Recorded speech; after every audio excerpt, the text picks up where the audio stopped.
চিত্রনায়ক সালমান শাহ হত্যা মামলার আসামিদের দেশ ছেড়ে পালানো ঠেকাতে ইমিগ্রেশনে চিঠি দিয়েছে পুলিশ। সামিরা দরজা খুলে দেয়, তারপরে ডন জাভেদ ওরা ঝাঁপিয়ে পড়ে সালমানের উপরে।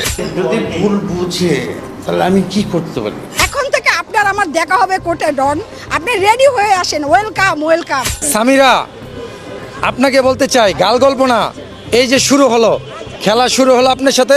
সামিরা হক উনাকে আছে, উনাকে ধরে রিমান্ডে নিলি তো কান টানলে মাথায় এসে পড়ে।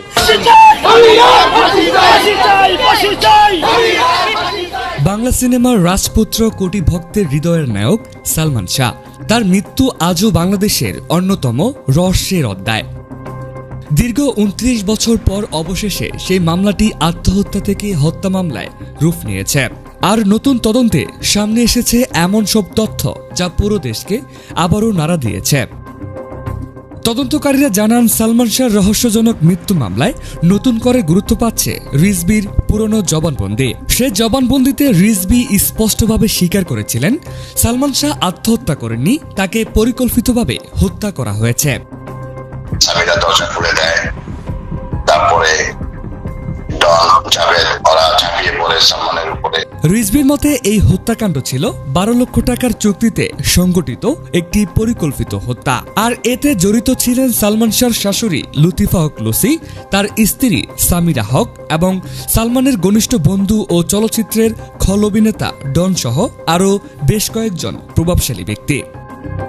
তিনি দাবি করেন, সালমান শাহকে সরিয়ে দেওয়ার পিছনে ছিল ব্যক্তিগত সম্পর্কের টানাপোড়েন, ঈর্ষা এবং এক জটিল ষড়যন্ত্রের চাল। এই জবানবন্দি সামনে আসার পরই দেশ জুড়ে শুরু হয়েছে ব্যাপক আলোড়ন। সালমান শাহর ভক্তরা বলছেন, আমরা বছরের পর বছর অপেক্ষা করেছি, অবশেষে সত্যটা সামনে আসছে। আজকে রায় আমাদের পক্ষে আসছে। এটা অপমৃত্যু থেকে হত্যা মামলায় রূপান্তরিত হয়েছে। এখন আর কেউ বলতে পারবে না যে সালমান শাহকে আমি দড়ি কেটে ঝুলন্ত অবস্থা থেকে নামাইছি। এখন কেউ বলতে পারবে না যে আমরা দড়ি কেটে ওকে আমরা নামাইছি ঝুলন্ত অবস্থা থেকে, কেউ দেখে নাই। এখন উনাকে ইনশাল্লাহ আগামীতে কোর্টে আসতে হবে, ওনাকে হাজিরা দিতে হবে এবং ইনশাল্লাহ উনি গ্রেফতার হবে। উনি সহকারে সামিরা হক, ডন, আজিজ মোহাম্মদ ভাই যারা আছে, ইনশাল্লাহ ওনাদের সবাইকে গ্রেফতার করা হবে। আমরা ন্যায় বিচার পাবো ইনশাল্লাহ। সামিরা, আপনাকে বলতে চাই, গাল গল্প না, এই যে শুরু হলো, খেলা শুরু হলো আপনার সাথে।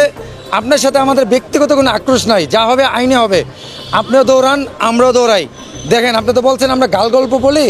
আজকে যদি আপনার আইনজীবী কোর্টে থেকে থাকেন, বিচারক মহোদয় যে বললেন, বিশ্লেষণ করলেন, পড়লেন রায়টা, পড়ার আগে যে কথাগুলো বললেন, পারলে বলেন দেখি বিচারক মহোদয় গাল গল্প বলছে আপনার এই আইন নিয়ে। আপনাকে উদ্দেশ্য করে বললাম, এতদিন কিছু বলি নাই, শৈলের মধ্যে আপনি এগুলো হজম করছি যে আমরা মামলা পর্যন্ত নেই, হত্যা মামলা। তারপরে আপনারা বুঝবেন যে আপনি আমাদেরকে কিভাবে উস্কাইছেন। আপনি প্রস্তুত থাকেন, খেলা হবে, আইনে হবে। আপনার সাথে আমরা রাজপথে করব, আইনে করব। আপনার সাথে আমাদের ব্যক্তিগত কোনো আক্রোশ নাই।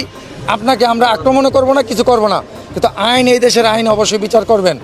আপনার জন্য, আপনি একটি মানুষকে হত্যার জন্য এই দেশে আমার জানা মতো ২৭ জন যুবক যুবতী প্রাণ দিয়েছেন, তারও বিচার হবে আপনার। আমরা সবার টেলিফোন, শত শত টেলিফোন, যে সামিরা যেন দেশ ছেড়ে পালাইতে না পারে। সামিরার বাপ, তারপরে তার মা লুসি, ডনও শুনছি ঢাকায় আছে, বারবার ফোন করতেছে আমাকে যে ডন তো ঢাকায় আছে, ঢাকার বাসায় আছে, ডনকে অ্যারেস্ট করা হয় না কেন। একজন দুইজনকে অ্যারেস্ট করলে ইনশাল্লাহ সবাইকে তারা পেয়ে যাবে। আমরা আজ পর্যন্ত জানি না যে সামিরার কথা হলো, সে বিভিন্ন স্টেটমেন্টে আপনারা দেখছেন যে সামিরার ফ্যামিলি এবং সামিরা ছাড়া, ডন ছাড়া আর কেউ বলে না যে আত্মহত্যা, একমাত্র তারাই বলে আত্মহত্যা। এত প্রমাণ থাকা সত্ত্বেও আমরা ২৯ বছর আমরা আইনি লড়াই লড়েছি, আমরা পরিশ্রম দিয়েছি। আল্লাহ তাআলা এটা কবুল করছেন। আমরা আদালতের প্রতি সন্তুষ্ট, মহান আল্লাহ তাআলার প্রতি কৃতজ্ঞ। যেদিন সে মারা যায় সেই দিন ঘরে ছিল আবুল নামের একটা লোক, কাজের লোক, ডলি নামের একটা কাজের মহিলা ছিল এবং মনোয়ারা, আর ছিল কে সামিরা স্ত্রী। আইনের ভাষায় বলে, আইনের বইতে লিখা আছে, যদি স্ত্রী আত্মহত্যা করে স্বামী বাড়িতে থাকা অবস্থায়, চাইলে স্বামীকে এইটার বিবরণ দিতে হবে, এবং স্ত্রী যদি আত্মহত্যা করে তাহলে স্বামীকে দিতে হবে, উল্টাপাল্টা দুজনেরই আর কি। এমত অবস্থায় একমাত্র সামিরার কথা হইল। একটা মানুষ সে ঝুলন্ত অবস্থায় পাইছে, হ্যাঁ, সে চাবি দিয়ে দেখলো, দরজা খুলে দেখছে ঝুলতেছে। সে সুস্থ মস্তিষ্কে ডাক্তার না ডাইকা, পাশের বাড়ির কাউরে না জানায়, কাজের বুয়া লোকটারে ডাইকা, সে কি নাটকীয়ভাবে সে নাকি দড়ি কেটে নামাইছে, নামাইয়া গোসল দিল, দিয়ে হাফ প্যান্ট পরাইলো, হাফ প্যান্টের মধ্যে কাগজের ট্যাগও লাগানো রয়েছে, শরীরে 2 জন মহিলা দিয়ে তেল মালিশ করাচ্ছে, সালমান শাহর মা যে পাইছে। এইগুলো কোন আইনের বইতে লিখে আছে? মামা, যেহেতু মামলাটা হত্যা মামলা ইতিমধ্যে রূপান্তর হয়ে গেছে, আসামিরা এখনও গ্রেপ্তার হয় নাই, তারা কি দেশ ছেড়ে পালিয়ে যেতে পারে, কি মনে করেন আপনি? বাংলাদেশে পালানোর একটা প্রবণতা আছে। এই 5 আগস্টের পরে আমরা সবাই দেখেছি, আমিও দেখছি, হ্যাঁ, বিভিন্ন বর্ডার দিয়ে অনেক সময় অনেকে পালায়ে গেছেন। ওনারা শিখাইয়া দিয়ে গেছেন অতএব এখন যে কোনো আসামি, শুধু সালমান শাহর আসামি না, হ্যাঁ, যে কোনো আসামি এরা পালায়ে যেতে পারে। যার জন্য আমি সবাইকে বলছি, এরা যাদের নাম আসছে এরা শুধু সালমান শাহর আসামি না, এরা দেশের আসামি। Salman Shah was an industry, Salman Shah একটা ইন্ডাস্ট্রি ছিল, সালমান শাহ ছিল রাষ্ট্রের, তার ডাকনাম ছিল ইমন, যেটা আমাদের ফ্যামিলির ইমন। আর আপনি যে আমার ইন্টারভিউ নিচ্ছেন, আপনার বাড়ি কি জকিগঞ্জে না? হ্যাঁ, আমি কি জানি না যে আপনি সালমান শাহর বাবার আত্মীয়? যে সালমান শাহ আপনার কি হয়? আপনার কাজিন হয় না? তো আমার থেকে তো আপনি আরো বেশি জানেন, আপনিই বলেন, আমি কেন বলবো? আচ্ছা মামা, যে জিনিসটা হচ্ছে কি, এই মুহূর্তে আসলে আমরা যেটা দেখছি যে 5 আগস্টের পর অনেকেই বর্ডার দিয়ে পালিয়ে গেছে, তো বর্ডার গার্ড বাংলাদেশ সীমান্তরক্ষীর কাছে কি আপনার কিছু বলার আছে? রিকোয়েস্ট, সীমান্তরক্ষী, এয়ারপোর্ট, সবার কাছে রিকোয়েস্ট যে যারা দেশের শত্রু, জাতির শত্রু, আমরা ছোটোবেলা পড়েছি, দেখেছি যে খুন যারা করে, হত্যা যারা করে, এরা কিছু না কিছু প্রমাণ রেখে যায়। তো এরা এমন প্রমাণ রেখে গেছে, তারা নিজে এখন বলবে, নিজের মুখে বলবে যে হ্যাঁ আমরা স্বীকার করব। আর বর্ডার গার্ড এবং বিজিবির প্রতি আমার অনুরোধ, সালমান শাহ ভক্তদের পক্ষ থেকে, সালমান শাহ পরিবারের পক্ষ থেকে, যে আমরা আইনকে শ্রদ্ধা করি, আপনাদের ওইদিকে যেন কেউ যেন পালাইয়া যাইতে না পারে। কারণ সামিনার বাপের বাড়ি শুনছি বর্ডার এলাকায়, আর মায়ের বাড়িও হচ্ছে চিটাগাং বর্ডার এলাকায়।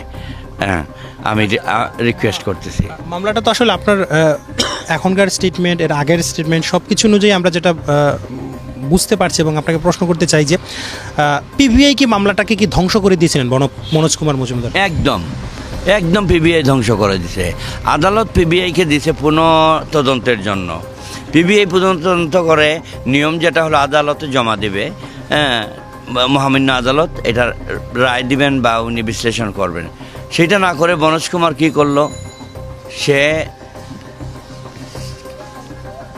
সাংবাদিক সম্মেলন ডাকলো, ডাইকা সংবাদ কর্মীদের সামনে এবং জনগণের সামনে সে সালমান শাহ হত্যা তদন্ত কীভাবে করছে, কি পাইছে না পাইছে, এটা ফ্লাশ করে দিল।